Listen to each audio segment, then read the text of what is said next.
Okay, so welcome everybody. Thanks for coming along to this morning's webinar. I'm Lisa. A lot of you will already know this because you've been on many webinars already with us. So I'm just with the Office Administrator at AGP, helping to facilitate alongside Liz today. I'll pass you over to Liz in a moment. Can I just double check first off that you've all got your microphones on mute for the time being, just to avoid any interference or background noise during Liz's presentation. We will have a question and answer session later on where you can ask questions and switch your microphone back on, or if you prefer, you can just pop it into the chat on the side there. While we're on chat, can you just pop your names in there for me, just so I can see who is on with us? Because I think most of your names are pretty clear on there, but just in case, if you could just pop that there for me, that would be fab. If you need any support during the webinar, I'll be monitoring the chat facility. So if you have any problems, just please pop them on there. You can either pop it to everybody or you can just message me privately if you prefer. The webinar is being recorded just to help us collate any questions or comments which we might miss during the live webinar. So if you have any questions or concerns about this, please let us know. Following on from the webinar, I'll send you out 2 emails, which most of you are more than familiar with now. We will require a digital registration form for the Welsh Government. This will come to you via our HelloSign e-signature platform. The link is really easy, takes less than a minute to follow, and is just easy to follow. So if you could do that, it just proves to the Welsh Government that firstly the webinar took place and then how many people attended on there. You'll also get an email then with 2 surveys to provide feedback to us. One will be on the actual webinar itself, and then the other one is on the COVID-19. If you've already been on the webinars, you've filled in the COVID-19, you only need to do that one once. So that's not a problem there. So on that note, I will hand you back over to Liz. So over to you, Liz. Hi everybody. Thanks for coming. It's kind of exciting. Yes, so what we're going to talk about today is how those obstacles can actually open up opportunities, because I think, as we're all well aware, we're finding ourselves in a bit of a crazy situation that nobody foresaw coming. But I think my life, I was very lucky in a way. I was a Paralympian. For 20 years, I swam crazily, always smelled of chlorine. But I think my journey gave me a realization and a platform to move into the next level. And just from the word go, I had to deal with a lot of differences, because obviously to be a Paralympian, you have to have some form of qualifying impairment, and I was born with a disability called cerebral palsy. So I'll tell you a little bit more about that in a moment, but it just means that like my whole life basically has been about adapting and altering situations that were naturally set up for me. So I guess the reason that we are going to focus on this is because obstacles, often our initial human reaction is to see them as a negative and an inconvenience often, or a frustration, but actually the reason I say often that they create opportunities is because they'll regularly force us down a different path that otherwise we wouldn't have considered. And so they give us courage, because often we have no choice but to face up to them and find a different way. They create a purpose for us, because if we want to, just because our situation is changing or obstacles are put in front of us, many of us, especially if we're in a role or an environment that we thrive in and we love and we're motivated by, then the goal doesn't necessarily change just because the route we've got to take to get there changes. And then often these paths are born out of necessity, and that's quite closely linked to self-preservation. And I think that's what brings it all together to deal specifically with the situation we're finding ourselves in during this pandemic, is whether that be we don't want to lose our sanity, we don't want to lose our fitness, we don't want to lose our relationships or our roles within work, or again that orientation to achieve a goal. We've had to learn to adapt, and like quite often it's being forced upon us. And obviously in the workplace we're regularly talking about the benefits or the abilities for remote working or flexible hours, and in the past many have thought, no, that's not possible, or well, I can't see how that would work in our environment or for me. But the key to this is that it did, like as soon as it was needed for the majority, it happened in a matter of hours, maximum a few days for most people. And so what we want to realize is, whilst it isn't everyone's preference, it is possible. And I think one of the biggest things that I spend my life trying to do is normalize people's differences, because often we see difference as a weakness, or that it needs pity, or it needs assistance in different ways. But actually, if we can create authentically inclusive environments, whether that be at home or in the workplace, or just in life generally, then actually by normalizing those differences, everybody gets an equitable opportunity to do life. And so we shouldn't be having to forego certain things just to succeed like everybody else. And I guess, that brings me to a bit about me. So this is me. This is a picture of me as a toddler. I think my first nursery picture, actually. And I often ask people, what can you see in this picture other than a child that hasn't learned to smile yet?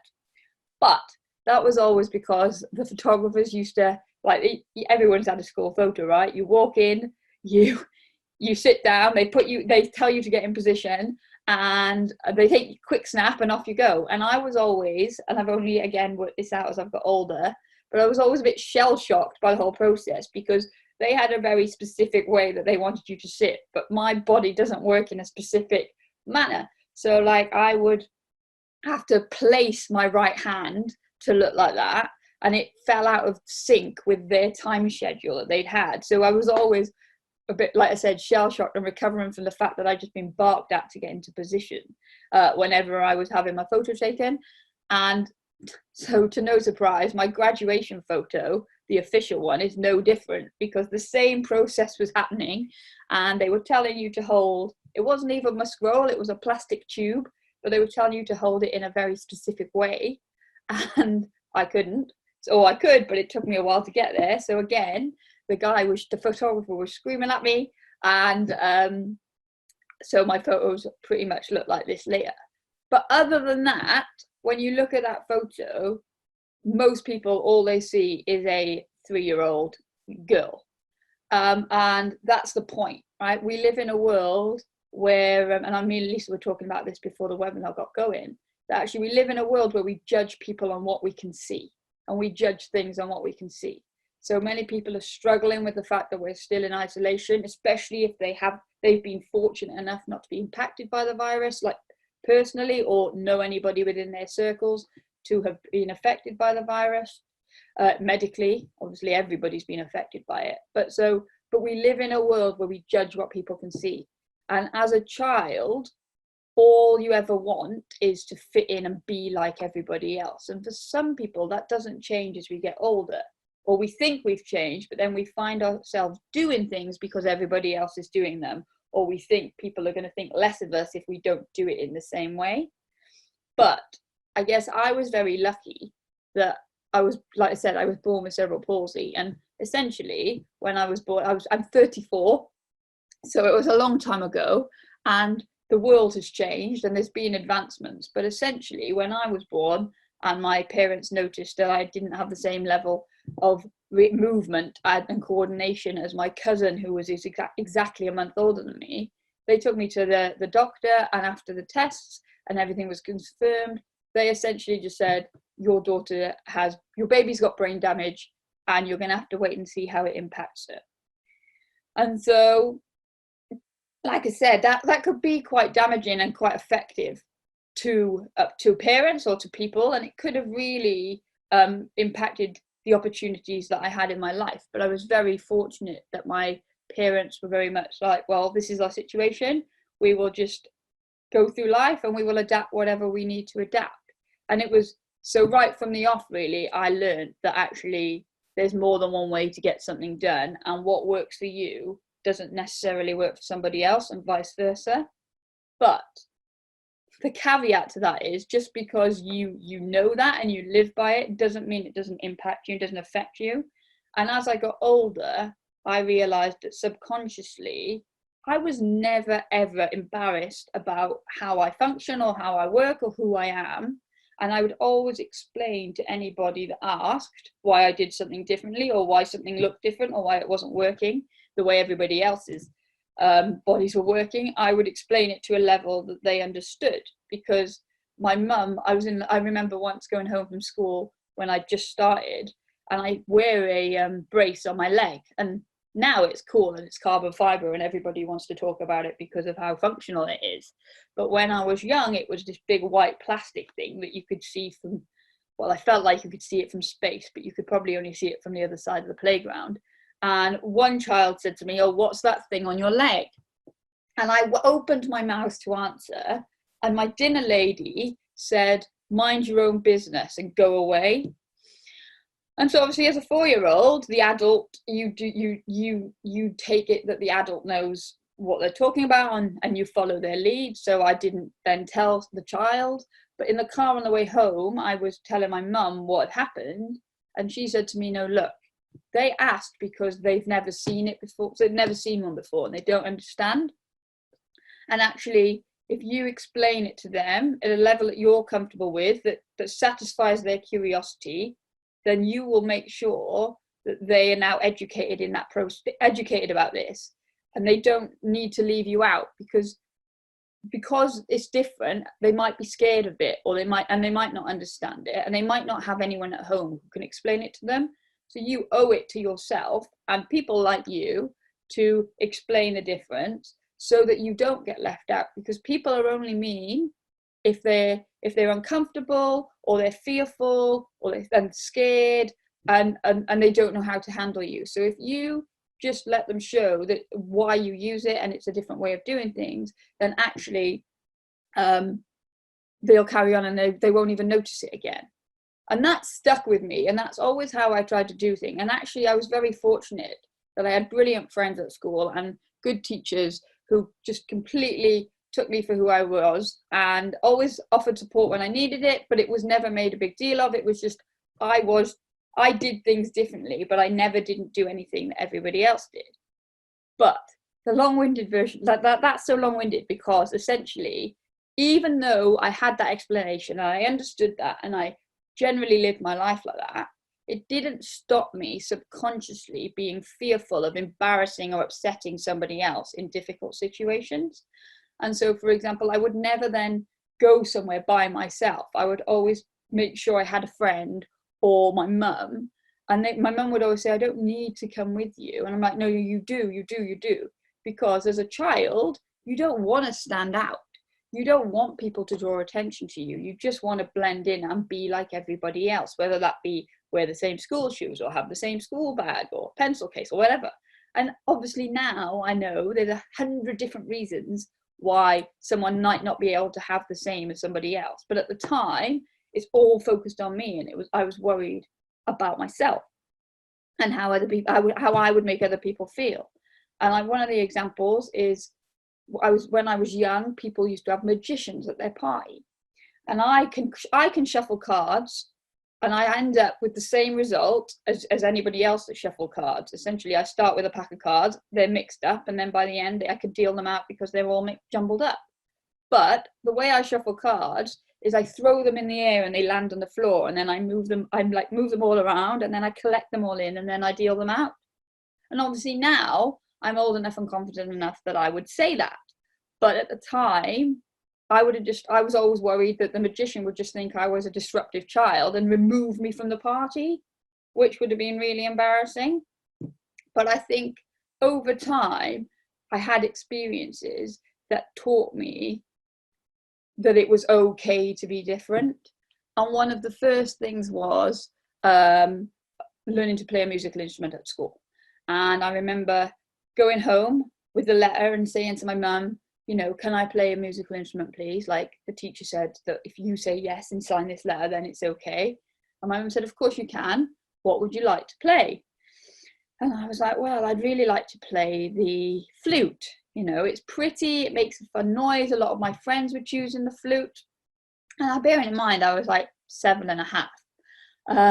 My mum just looked at me, and she said, "Why might that not be the best idea?" And I was like, "Oh, because you need 2 functional hands that work. Like you've got 2 fully functional hands, or at least 2 hands that can press the valves." And she was like, "Yeah." And she was like, "You could hold a flute if you want and blow a few notes, but you won't ever be able to be good at it because it's just not possible at this time." So I was like, "Oh, fine." So she was like, but don't worry, it's not the end of the world. What we'll do is we'll go to the music shop on Saturday and we'll find you an instrument that you can play. So that Saturday morning came and we went around every single instrument in the store, and we ended up playing. I ended up with a cornet, so a little brass instrument with 3 valves. And so I only needed my good arm, my left arm. It was strong enough. I was 7.5, so I wasn't exactly, I hadn't done all that swimming. I didn't have loads of muscles, but I could carry it by myself. I could press the valves and I could play. And in the car on the way home, I was in a bit of a strop. I morphed into a teenager instantly. And I remember at the traffic lights, my mum said to me, now look, she's like, I know that you're not happy at the moment. I know it wasn't your first choice of instrument. You know that, and so does that poor lady in the music store that just spent a whole Saturday morning hiring out an instrument. But unless you choose to tell anybody else, they will never know. And as far as you're concerned and they're concerned, you now have the opportunity to play a musical instrument and obtain a standard that you are capable of, that you won't be held back by just because you're trying to be like everybody else. And that was the moment I realized that actually it's true. Like, for so long, I'd been missing out on reaching my potential in certain areas because I was more concerned about fitting in and keeping up with my friends and being like my friends. So actually I was stifling my potential, and my opportunities were limited. And actually, more than anything, my enjoyment of things, because they were harder than they were for everybody else, because it would take me longer to get to grips with it, or it would be a more strenuous, painful process to get the same end result.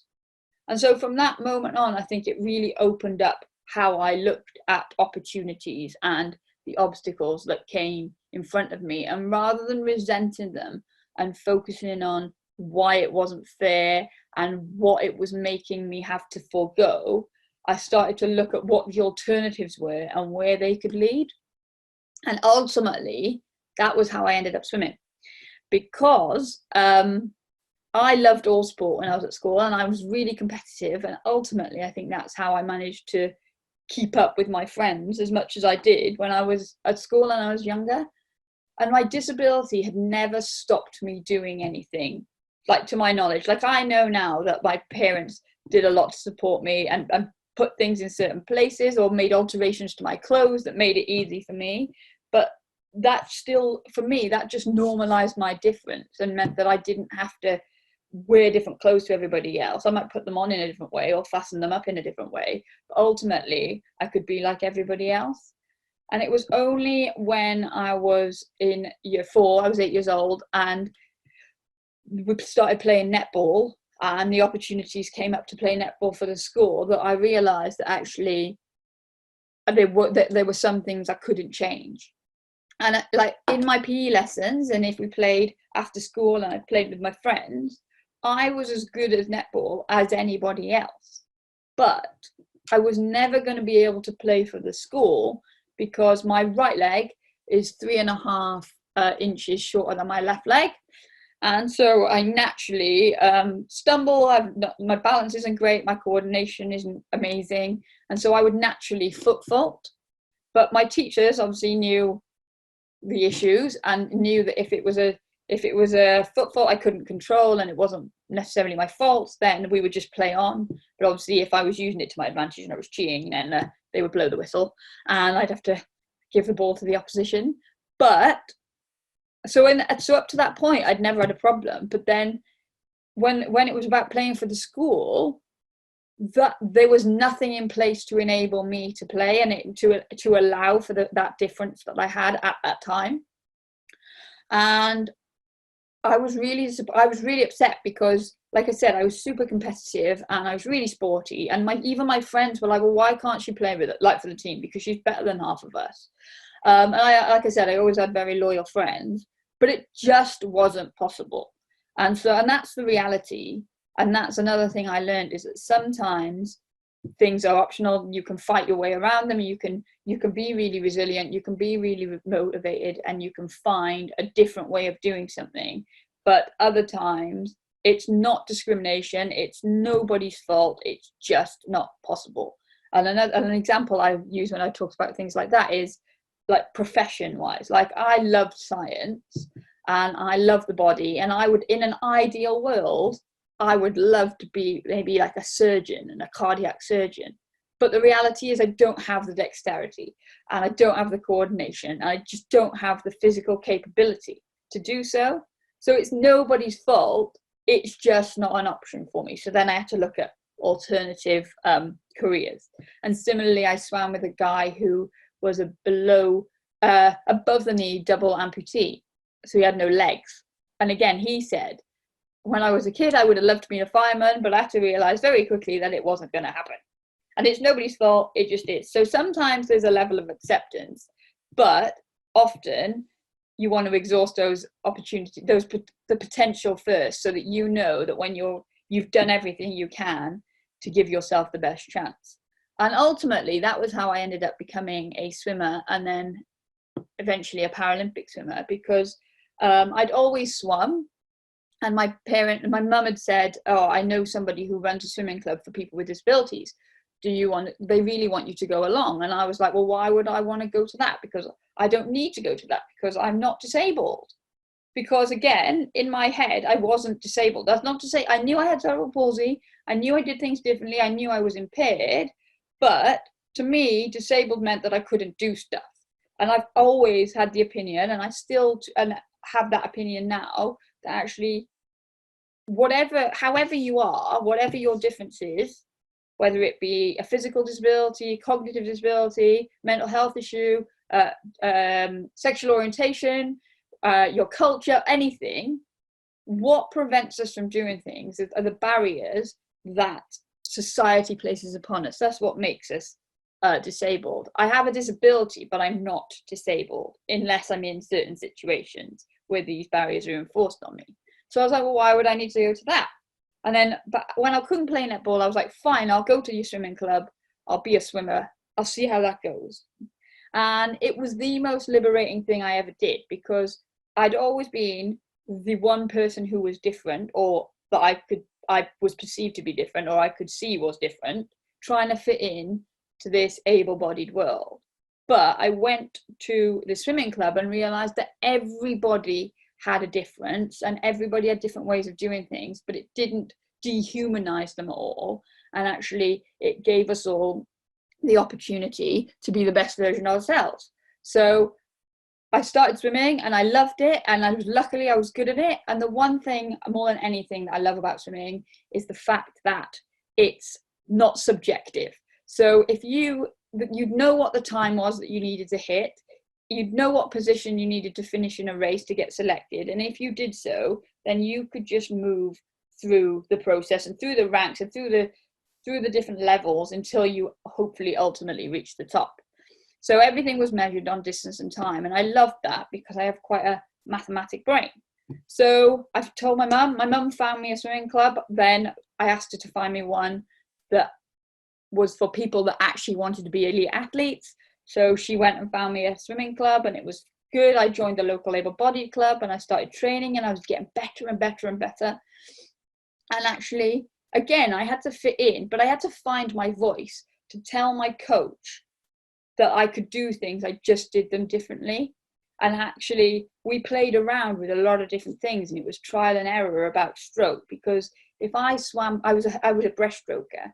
And if I swam breaststroke like everybody else, then all that happened was I would swim into the lane rope, because my left hand side is so much more dominant than my right that I would push the water and crash into the lane rope.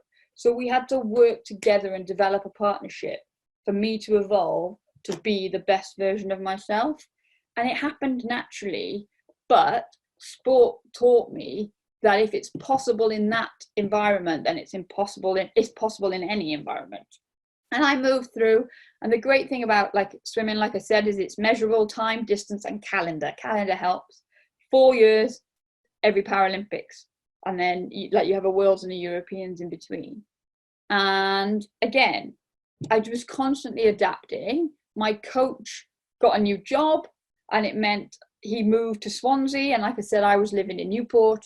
And so I was like, right, what can I control here? I can't stop him going to take his dream job. And I was doing my A levels, and my parents my dad especially, had always said to me, so what do you want to do? And I said, I want to be a Paralympic champion. And he said, yeah, that's great. He said, but what are you going to do for a real job? Because swimmers don't earn any money, and Paralympians, they definitely don't earn any money. So I'd said I wanted to be an accountant because I like maths and I like money. And my mum had always said to me, for different reasons, but she'd always said, look, you can swim for as long as you want to and as long as you love it, but you have to be aware that it's not just about you. And actually, if someone comes along and they're better than you, then obviously you won't be hitting those standards to make that team anymore. Or if something happens and you get injured, you need a backup plan. So my education had always run concurrently. And I was going to Athens, and I wanted to go to Athens because I'd missed Sydney. And so I was like, right, what can I control here? I can control staying at school, but I need to find a new way of swimming. But my best option was to train with the coach that was moving to Swansea. So then what happened was every morning I'd get up at 4:37 and I'd drive an hour to Swansea. I'd swim for 2 hours. I'd drive back to school in Newport.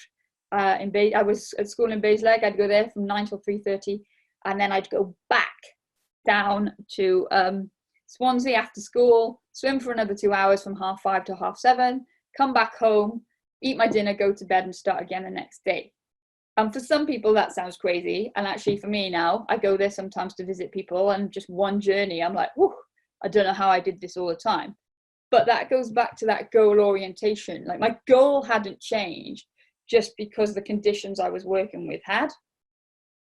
And it worked out in the end for me, because I went to Athens, I got my A levels that I needed to do to go to university, and in Athens I got a silver medal, and I was like, if it feels this good to come second, then it's going to be amazing to win.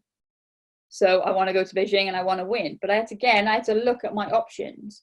And if I had to choose my university based on how my swimming would be least impacted and would thrive the most. But ultimately, I wouldn't be damaging my potential to achieve in my academics, so that I could go post Beijing and work in the real world. So what I did was I went to university in Swansea because I already had a relationship with my coach, and I wasn't traveling 1,000 miles a week anymore. So hopefully everything would be better. And at the end of my first year, I broke a world record, which was like, yes, I'm all good.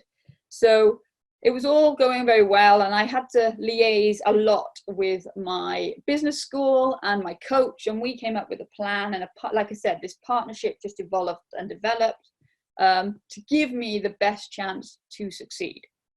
And then, so the year before Beijing, I was graduating in the summer of 2007, and I had World Championships. So I chose my modules, and I basically, again, I controlled everything I thought I could control. And I went to World Championships in December in semester 1. So I took 90 credits of my 120 credits in semester 2. Now, probably not such a smart idea. But at World Championships, again, I swam really well. I broke the world record. Life was good. And then I was like, tick. And then I moved on to sorting out my degree. And I was like, right, okay, you need to pass this degree because this is going to stick with you for the rest of your life and define you. Obviously, we realized that isn't necessarily the case, but at the time it was the most important thing to do. And I graduated in 2007, and then I had a full year to train to Beijing. And I think this is where this was the moment I realized that actually you can plan as much as you like, but curveballs come in that you can do nothing about. And for me, Beijing was the thing I'd been waiting for my entire life. I was 22. Everything I'd done, every choice I had made from the time I decided to be a Paralympian to this year was for this moment. And unfortunately, in that final year, my mum got sick and got diagnosed with cancer, which obviously everybody's got an idea of the worst thing that could ever happen to them in their lives. And for me, it was the realization that actually the person who I thought was invincible and could fix anything for me wasn't. And then we found out that it was terminal. And again, now I've worked with people and charities and organizations where people have lived with cancer for decades, but also I've met people who have found out they've got their diagnosis and they've been dead with it. Like they were related to someone who then died within 24 hours. So it was a very uncertain time, but I was very grateful for swimming, and the Paralympics wasn't waiting for anybody. And so I just used the time again to control what I could, train as hard as I could because I was so angry, but then spend time with my mum as well. And it was all going as well as it could, except that I was overtraining, and I was so angry that I was, sometimes they say less is more, don't they? And it's true in this sense. And I was just thrashing things out, and I ended up hurting my good shoulder, which meant that I couldn't swim a single stroke of breaststroke from the day that I made the team and got my selection letter to the day before we flew to Beijing.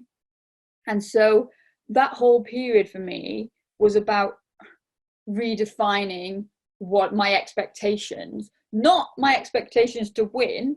I still had to be focused on this idea that I was going to win, but how I was going to go about achieving that and how I viewed things. And so my training plan looked nothing like it had done for the last 10 years. And I'd be lying if I said there wasn't moments where I totally freaked out, but I realized how important the people were around me and how important it was that we weren't all the same. Because I had friends who knew nothing about sport, and I would say to them, oh my gosh, I can't do this, or I haven't been doing that. And they were like, well, can't you just kick a bit harder? And obviously that wasn't the right answer, but it was a way of refocusing my thoughts on what I could focus on what I could do. So when I got to Beijing, we flew on the 23rd of August, and we were in a holding camp for 10 days. And then we went over to Beijing. And on the day I arrived in Beijing, I got a phone call to say that my mum had passed away. And I think, like I said, everyone's got an idea of what the worst thing that could happen to them was. And actually, for me, the worst moment of my entire life was finding out that my mum was going to pass away. I had never expected for her to go while I was in Beijing, but it made me refocus my thoughts, and I could go home or I could stay. But going home, nothing was going to bring her back. So I decided I would stay, and I just existed in this Paralympic bubble. And I was getting ready for the games, and I didn't know at this point if my shoulder was going to hold up for 100 meters. But essentially, we got to D-Day, and we got to this moment of truth where it was all or nothing. And I'd always complicated things. I'd always worried about what could possibly go wrong when I was racing. But for the first time ever, I saw it for what it was. And it was a race that I was prepared for. And I hadn't got there in the way that I thought I would. But ultimately, I had to go 2 lengths of a 50-meter pool, and I had to get there and back before anybody else. And so I went for it from the gun, and at the halfway point I was in the lead, and then I turned and I came back, and I'd always dreamt of winning by a body length and a half in a world record, and the reality is that didn't happen. These people were screaming me down the pool, and I didn't do a personal best time, but when I touched the wall and looked at the scoreboard, I had won. There was a number 1 next to my name, and I'd won by half a second, which is next to nothing. But the relief I felt was insane. And actually, I realized that you can plan as much as you like, but really what you have to do is just be prepared to adapt and react to whatever comes your way.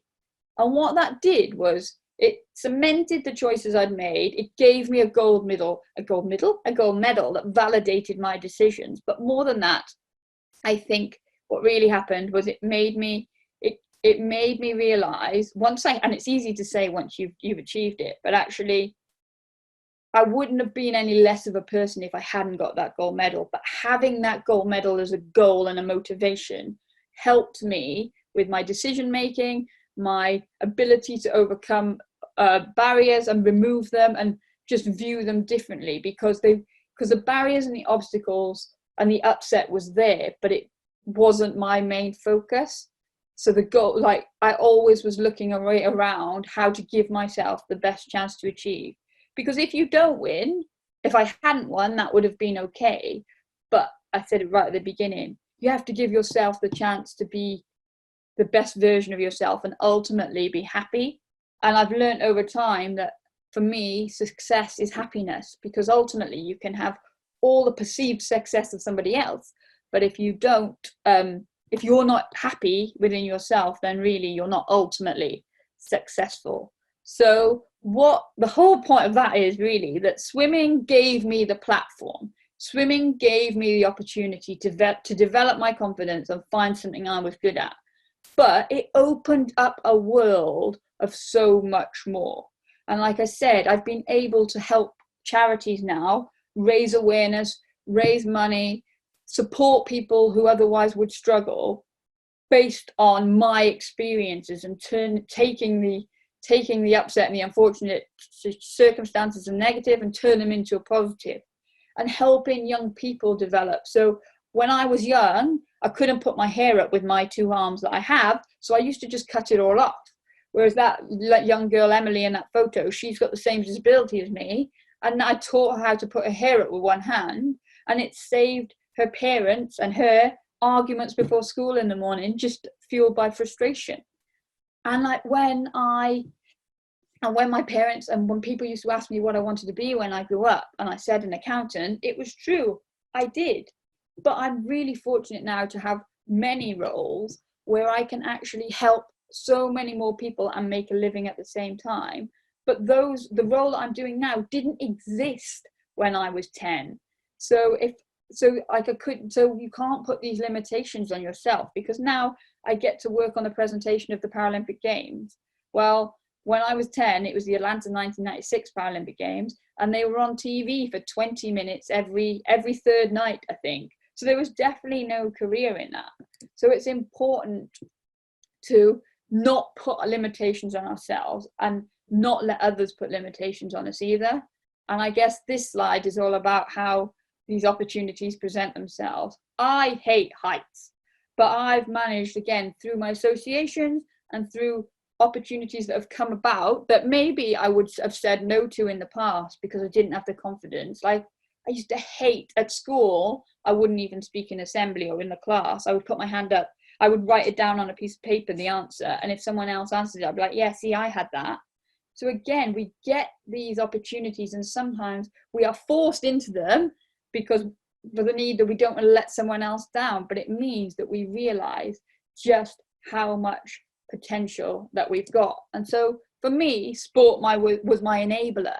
It enabled me to make decisions and see what was possible. So that, but essentially that's linked to your goal orientation.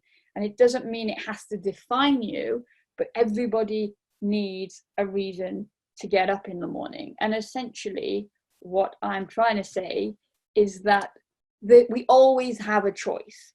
Sometimes there are only 2 options, and sometimes they are rubbish. Right? And we can't see the positive in either. But take the power for yourself in knowing that ultimately you do have a choice. And over time, if you need to take a bit of time to deliberate over them, then that's okay. But ultimately, once you commit to a choice and you make a decision, back yourself.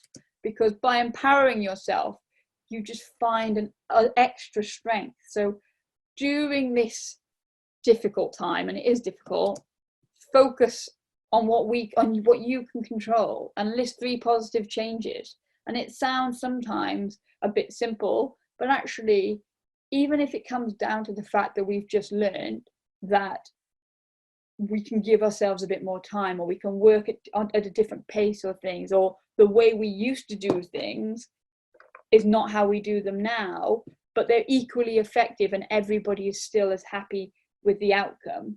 And then essentially we can link them to life after lockdown. Because really, I don't know, this slide's going to come up again, I think. Why is it not moving? Why is it not going anywhere? Oh yeah, so there we go. So essentially, we don't know what we don't know until we need to know it. So we can't blame ourselves for that, and we can't prevent ourselves from seeing what is possible and enjoying the moment because we're worrying about how it's going to impact someone else or their perception of us. Because so often we'll be driven by a loyalty to others and to maybe our workplace, maybe our roles, maybe people that we think rely on us, that actually we forego our opportunities and we forget to look after ourselves. And I know that I've been guilty of that in the past, where I've said yes to the point where, like before the lockdown, I spent so much of my time traveling in order that I could help other people and deliver to other people. But I've learned that actually a lot of this can be done remotely or can be done in different ways, or actually if it can't be done on a Monday, it's okay if it's done on a Friday, and actually empower yourself so that you look after yourself first and know that coming out of this lockdown, it hasn't been however long, say it ends up being 3 months, it hasn't been 3 months of your life that you'll never get back or that has shaped you in a negative way. It's been a journey of discovery that we can use to transition out into a new world that looks maybe different so that we can utilize it in a positive manner. Does that make sense to everybody? Sorry, I know I've just talked at you. So has anyone got any questions? I'm going to stop sharing. Excellent. That's definitely given me a different outlook. And I do look for positives in every day. So you will be my positive for today. So thanks for that one there. Anybody want to come off their microphones and just ask anything or say anything to Liz this morning? And we've got a couple of comments on the side. Thanks for sharing your journey with us. It's been not just motivating, but very inspiring to listen to you. Amazing story of overcoming obstacles, Liz. So thank you for sharing your story. How important is all our backstories in defining how we look forward? There's a question for you. I think that again, it comes back to that reminding ourselves that we always have a choice, and we can't. Our backstory is part of us, and everything that happens to us is within us, and we should never be ashamed or embarrassed about it. But we also shouldn't let it tie us back and prevent us from moving forward. It's about, again, digesting what has happened, looking at the parts that you can control, and looking at the lessons that can be learned from them. Because I always say I've made tons of mistakes in my life, but a mistake is only a mistake if you don't learn anything from it. You can't control what happens to you a lot of the time, and therefore you shouldn't let those backstories define you or weigh you down. And I appreciate that's easier said than done sometimes, but I think, again, back to the part of my story where, like, swimming, I always thought swimming was an individual sport, which is why I loved it, because the buck stopped with me and I could only blame myself if things went wrong. What I realized when my mum got sick or whenever I got injured was actually there's a whole team of people enabling me to be the best version of myself. And as soon as I stopped viewing that as a weakness and started to see how we could be essentially stronger together, then it enabled me to thrive and, I guess, not leave the baggage behind, but stop the baggage weighing me down. Cool. Another question we've got for you. How would you break down an overwhelming project in times of uncertainty? Again, great question. And I think, like, ultimately, this is where sport really helped me in that. So I was 10 when I told my parents I wanted to be a Paralympian and win. And I finally won when I was 22. So it took 12 years. And again, to go from somebody who can barely survive doing a length of backstroke to trying to be the best in the world, that's a pretty overwhelming project. But what I loved, like I said, what I loved about swimming was you could break it down into time and distance. But it meant that you could set little goals along the way, because, of course, if you look to the overwhelming big goal, then you just drown and you're paralyzed by the fear and you don't know where to start. But if you literally break everything down into the reality of where you are now, where you want to get to, and the options of how to get there along the way, but not get sucked into those little points and those little goals being defining. So view them as markers to see if you're still on track for the main goal. Because I think quite often what happens is we break things down and we do things in smaller chunks, but often we will make sure that we hit those little goals. But actually, they are more as markers than defining targets. You want to make sure that they're keeping you en route, because otherwise what can happen is you hit all those little goals and then you never hit the big one, but ultimately nobody remembers the little goals if you don't get to the big one. Does that make sense? Oh, yeah.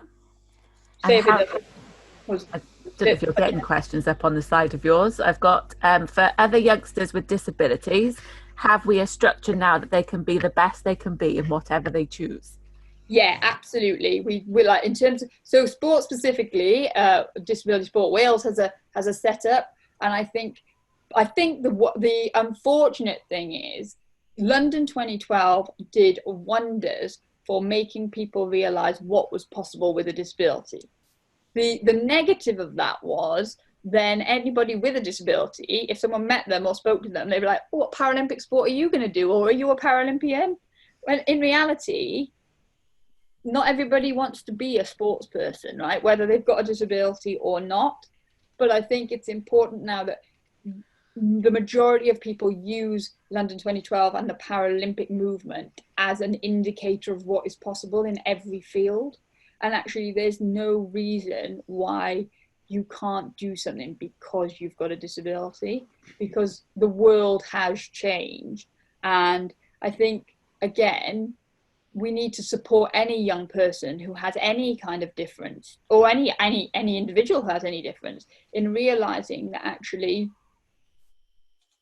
people's perceptions of them and the barriers that are placed upon them and the constraints can be removed. They do not have to define them.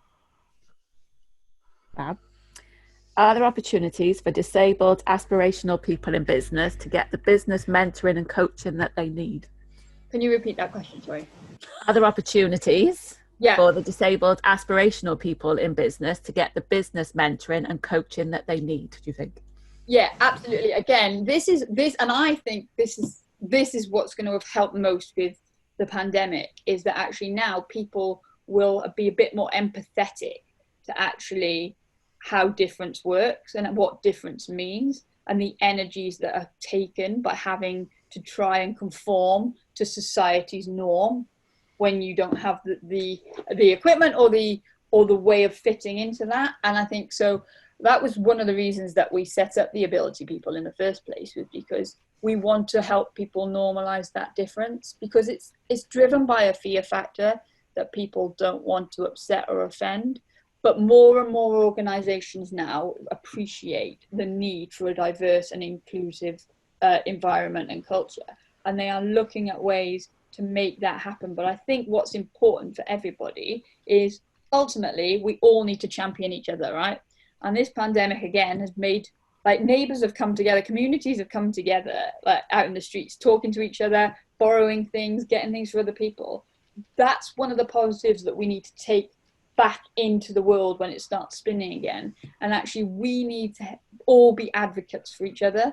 So if we see someone who would benefit from support, give them a voice if they haven't got their own, and help. And those people with disabilities, because ultimately that's often what holds people with disabilities back, is not them, but it's, again, like I was saying about when I was younger, that fear of the reaction from somebody else, or offending and upsetting someone else. So again, if we can unite and be stronger together and help every individual fight their cause, then what happens is the powers that be can seek out the right help. And like I said, with the Ability People, we often will sometimes it'll be mentoring, sometimes it'll be sessions just to give people more exposure to difference, so that it becomes normal to be different. And to celebrate your difference is a bit of a cheesy term, but actually, rather than celebrate your difference, just not have to announce that you're different, or not let your difference define you.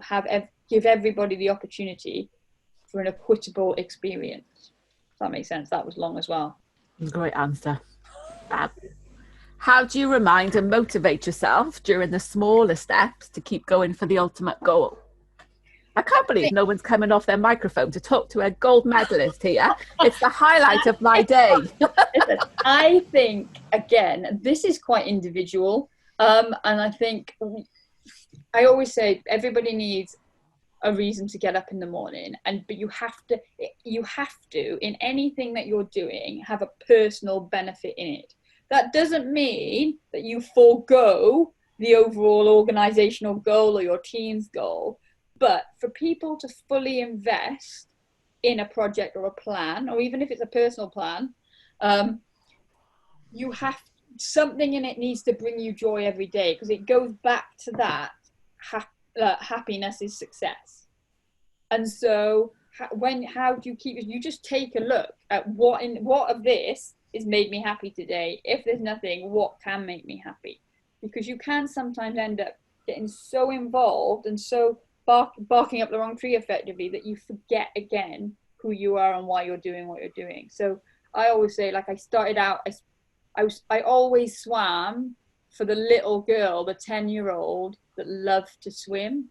So whenever it became overwhelming, and like I had friends that would be worried about missing a funding time or what it would mean if they didn't make that team, I was always like, enjoy the race. Like, you train, you work hard for this, so enjoy the race. And I think I tried to bring that into my life now as well. Like, obviously you can't love every minute of every day, but in the work that I'm doing, I always make sure that I'm still lighting that passion that I've got.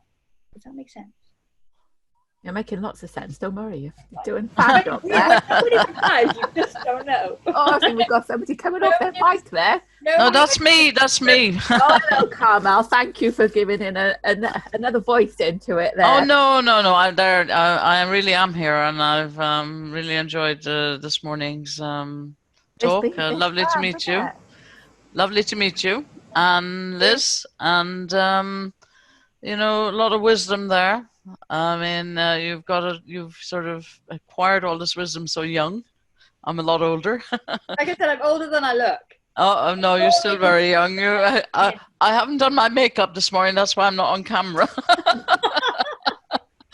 But it's a lot of what you've actually done is you put together in a very short space of time the sort of things that take a lifetime to learn. Some people never learn. And I'm still learning. And I celebrated my 65th birthday last year. But I took up flamenco dancing, for example. So I've got no coordination. And yoga. But the point is that I think it's finding something you love. It's not all. I think it's really important to love the thing you do, because there's enough obstacles and hardships in whatever you do that actually keeps you. That's really important. I think it keeps you going, when everything else is like maybe a problem around one. And I'm really so glad I tuned in this morning. So thank you, and I hope we'll see more of you somehow in the Accelerated Growth Program. Hey, I think you're right, and that you need to love what you do, but unfortunately it's a reality that some of us are good at stuff that we don't necessarily love. And we've all essentially got bills and mortgages to pay. Well, so quite sometimes it isn't about necessarily, what it is about is not letting that then fully consume you and linking it back to it enabling you to do something that you love. Because, like, again, there's certain things we can't control, but ultimately we need to be happy in some respect, and we need to get some joy from some things that we do, because we perform better if we are happy. That's also a fact, and we feel stronger both externally and internally if we've got a bit of joy in our lives. And so I think that's why, even with the pandemic the way it is at the moment, and the majority of people's situations have changed enormously in this time, but it's my hope that people have realized that actually it's enabled them to find new things that they'd almost forgotten about. For me, simply, it's been spending more time in my house, but actually realizing that it doesn't necessarily make me any less productive. And actually, the quality of what I'm doing is probably higher because I've got a more stable routine and I'm not completely exhausted all the time, or trying to write something down on the back of a napkin on an aeroplane. Like, so there's always positives to take from things. And I think for me, my biggest passion now is actually, I was really one of the fortunate people to hit Paralympic sport at the right time, because if I had been 15 years earlier, older, my Paralympic experience would have been completely different, because like I said, it wasn't on TV, there was no funding, there was not much recognition, nobody really knew what it was, all of those things. And if I'd hit it 15 years later, maybe I wouldn't have been able to compete because of the way the classification systems work and all different things. But I think it's about taking the positive. For me, it's about using that model though, and what worked in it now, to enable everybody to have an experience that they deserve and they're entitled to, not just being lucky with your postcode lottery or the type of thing that you enjoy doing. So back to that question about how, if that can happen for young disabled people in any walk of life, or even people within organizations, that's ultimately my biggest passion now, is getting people to understand that those barriers that we place on each other are down often to perception and maybe lack of experience and understanding, rather than the opposite. There we go. That was my word of wisdom. Liz, I've got one last question that's just come up as well. Do you think Wales is ahead in supporting disability in comparison to UK and the rest of the world? 100% in terms of, so again, it's Wales, I always say this, and like I said, in all the different areas that I'm fortunate to work in, I'm always very grateful to be Welsh and to be based in Wales, because we have a different sense of community and responsibility to each other. So we'll pool resources and we'll share good ideas, and we'll because quite often, because we are a smaller nation than say England, we will we tend to build up better personal connections. And that's not to say we become friends and we all go out eating together, but we meet people and we remember them and we commit them to memory. And so then we have that connection where we want to make people's lives better, and we can see the greater good for all. So yeah, in terms of, I mean, I'm sure that there's remote parts of Wales that maybe it's not so easy and it's not so accessible, but generally on the whole, yeah, from my experience, I did live in England for a while, and from my experience, yeah, we just have a better connection and synergy. But that doesn't mean that necessarily the rest of the UK and the rest of the world can't keep up. I think that's just, again, one of the positives of being a small nation. A smaller nation. Geographically more than anything else. Awesome. Anyone else got anything that they'd like to ask or say? I'm sorry, I don't want to hog this, but I'd be very interested, very briefly, in could you just talk a little about how you think about fear? Fear stops people from trying. I think fear can be paralyzing. Again, and like often it's linked. Generally, fear is somehow linked to how we feel about how others perceive us. Mm-hmm. And that might be if we're going to take a leap of faith and do something on a personal note, or it might be a new strategy within the workplace, or it might be just engaging people who are different to us. The fear looks different in those environments. It can be fear of judgment, the fear of failure, or the fear of being like offending someone or coming across as offensive. And I think fear can become quite controlling, and it can be a huge barrier to so many. And so again, it's individual for everybody, but that what I talk about a lot is education, exposure, and empathy. And if you can utilize all three of those E's in whatever area it is, you can almost just break the fear down, dispel it, because you combat the thought process that it's invoking within you. And then you not eradicate it completely. And I think sometimes fear, a little bit of fear can give you the adrenaline push that you need, and then you find the courage and you're in, and you didn't have time to overthink things. But you need to control the fear so that it doesn't control you. That was a bit cheesy, wasn't it? No, no, It's no. true. I think a lot of people are fearful now, you know, fearful about the future, fearful they'd make the wrong decision. Yeah, 100%. And I think that goes back to knowing the empowering part is you've always got a choice.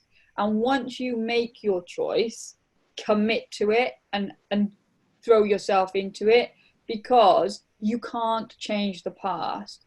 But you've always, always, always, always got control over how you react to a situation. So if you do make a choice and it doesn't quite turn out how you wanted, that doesn't need to define you. It doesn't need to weigh you down and hold you back. You just then need to calculate how you're going to respond to the outcome of that choice. Thank you. The transport bridge, by the way, is just about there on the top of the Concavado, I think. I've got one quick question if we've got time. Yeah, go on. Yeah, great talk, thanks. Liz, really inspiring. I think there was one thing that you said about halfway through that you said something like you can take 3 actions. And I think that was maybe when there was an obstacle. I can't remember exactly, but I was just wondering if you could expand on that point, because it was something that maybe I might think about. Oh, is that when I was saying there's always a choice? I think so, yeah. Yeah, so you've always got a choice. And like the reality is that we don't live in a perfect world and we're not in Disney. So sometimes you've got a choice, but you've only got 2 options and they're both rubbish. Right. But by looking at them and deciding them and calculating your decision and making a choice, you empower yourself. So yeah. It's like the easiest way, even in a time when you feel like you are drowning, there's always something that you can control. So focus on that. And sometimes it's just about the choices. Do I carry on or do I give up? Like sometimes it's that rubbish. They're your 2 options. But if you focus on what you can control, you naturally get some bit of calm come within you. It doesn't necessarily give you all the answers, but you focus on what you can control, and then you can list. Like I always try to look for 3 things that can have a positive change or a positive impact. And that often is how you can basically convince your brain that this is going to be okay because of this, or I can use that. And it can be fundamental and life-changing, or it can be something quite small, but it just anchors you back down so you regain control and don't feel like the situation's taking over you. And then from that point, you link how that can have a positive impact on your wider life and your wider motivations. Is that helpful or not? Yeah, no, that definitely helps. I think I'll definitely try that a little bit. It sounds, I've been reading a little bit on Stoicism recently, and it sounds very much a Stoic mentality. Focus on what you can control and not other things. So yeah, I think we like all through swimming, we had one coach who used to say control the controllables, and we'd be like, oh, but it is so true. Like the majority of us waste more energy worrying about things we can't change or we can't foresee or we have no impact over than looking at what we can, because again, sometimes back to that question about looking at the smaller, more immediate goals than the overall massively overwhelming project. And actually those smaller goals, they actually build to make the big goal. No one wakes up in the morning with this massive idea that they're going to go to the moon, and then 2 days later they're on the moon. Like everything you build, what makes you is your processes and your experiences along the way. The ultimate overall project or goal is the icing on the cake and the final piece of the jigsaw puzzle. That's really good. Thank you very much. No worries. Awesome. Wow. Ooh. I've been so engrossed. I haven't done any of my other work this morning, Liz. So I'll be giving my manager your number and say exactly why, because I've just been carried away listening to you. It's been fab. And from the comments on the side as well, I think lots of people are taking away lots from this morning, and it's been very open eyes and inspirational. So thanks very much for that. I think we're probably done for the morning now. So, well, not done for the morning, Coffee but time. 11's coffee time. Absolutely, yeah. coffee and cake. Earned it this morning. Awesome. So, thanks very much for that again. Great. Is there anything, anywhere where people can read up? Yeah. So if yes, well, one of the things about being a swimmer is Google is everybody's friend. So you can find me on Google. But again, like if anybody thinks of any questions, yeah, just email me at liz@theabilitypeople.com, or The Ability People is the website to go to if you need anything. But yeah, any I know it's a lot to take in, and I just spoke at you pretty much for 45 minutes. But if you think of anything retrospectively or can help in any way, then just let me know. That's great. Thanks very much, Liz. It's been lovely to meet you this morning. Thank you very much. Thank you. Enjoy your coffee and cake. Well, I haven't got any cake, so Bye. Thank you. No. Bye. Bye. Bye. Bye.